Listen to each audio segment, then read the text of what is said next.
तीन पेड़ों की कहानी। आपका कर्मा आपको आपकी किस्मत तक ज़रूर लेकर जाएगा। If you wait for the right time, you will get what you deserve. Christmas के इस month पर I would like to actually share this story with you, which I read when I was very young. So forgive me अगर मैं वो पूरी अच्छे से ना बता पाऊँ। ये कहानी है तीन पेड़ों की। ये तीन पेड़ जो कि पहाड़ की एक चोटी पर थे। 3 trees which were there at the top of a mountain.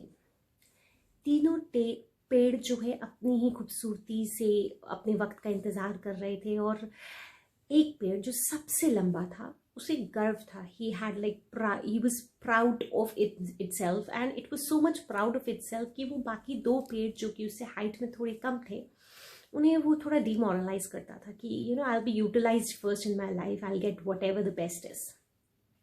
तो एक दिन वहाँ पर एक लकड़हारा आया और उसने क्या किया कि उसने वो पहले वाले पेड़ को काटा और उसे देखते उसने कहा कि ये बहुत बढ़िया पेड़ है, इससे मैं अपना घर बनाऊंगा। पेड़ की किस्मत तो चमक गई कि बस उसका वक्त आ गया, अब उसे जो है किसी के काम आने का वक्त मिला है। The time to show the generous part of the trees is to be of some importance. Tree cut गया और उस एक्समैन ने उसे ले जाकर अपने घर के पास उसके लॉग्स बनाए और घर बना लिया।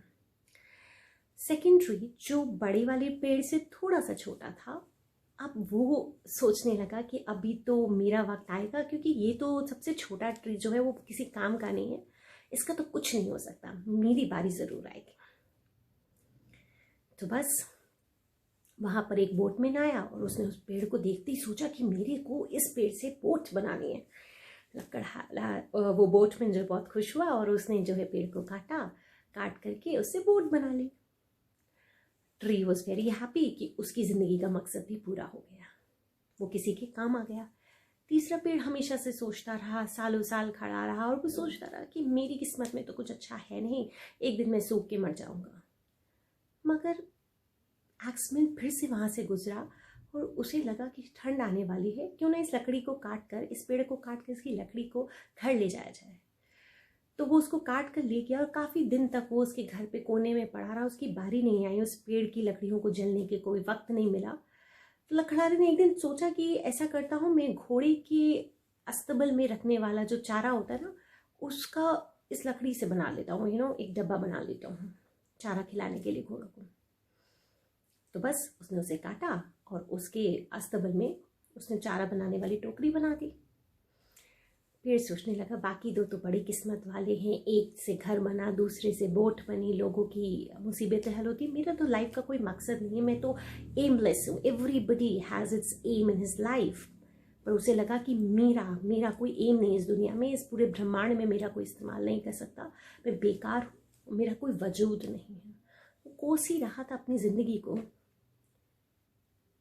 कि एक दिन दो लोग वहाँ पर मौजूद हुए, वहाँ पर आए, बारिश और ठंड के समय रात में उन्होंने वहाँ शरण ली, और वो जो लेडी थी वो प्रेग्नेंट थी, उन्होंने एक बच्चे को जन्म दिया।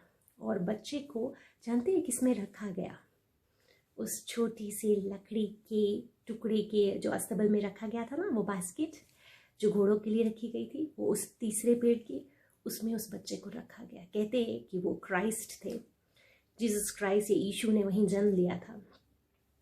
हैरानी है, पेड़ इतना ओवरवेल्म्ड हुआ कि खुद भगवान ने मुझे मोक्ष दिया है और मुझे मेरी लाइफ का रेलेवेंस दिया है। जब यीशु जो है दरिया पार कर रहे थे, तो जिस बोट में वो बैठे थे, वो बोट वो दूसरे पेड़ की थी, और जिस अस्तबल में बनाने के लिए जो लकड़ियों का इस्तेमाल हुआ था, वो लकड़ियाँ पहले पेड़ की थी। हर चीज़ का एक वक्त और इम्पोर्टेंस होता है, बस हमें रियलाइज़ करना है कि वो सही वक्त कब है। हर चीज़ की एक वैल्यू होती है, हर एक चीज़ का रेलेवेंस होता है। हम किसी को इररेलेवेंट या ऐसा नहीं बोल सकते कि उसकी कोई वैल्यू नहीं है। हर एक चीज़ का वक्त आएगा, बस हमें इंतज़ार करना है कि वो सही वक्त और सही समय कब होगा। हर एक चीज़ जो इस यूनिवर्स में है उसकी इम्पोर्टेंस है, और समय आने पर वो इम्पोर्टेंस हमें पता चल जाती है। I hope so. I was able to give or convey the message of importance, of relevance to everybody. If you like my video, do forward it to other people. And if you like it really from your heart, just subscribe my videos for more stories and inspiration which I get from the eternal power. And I hope to see you again.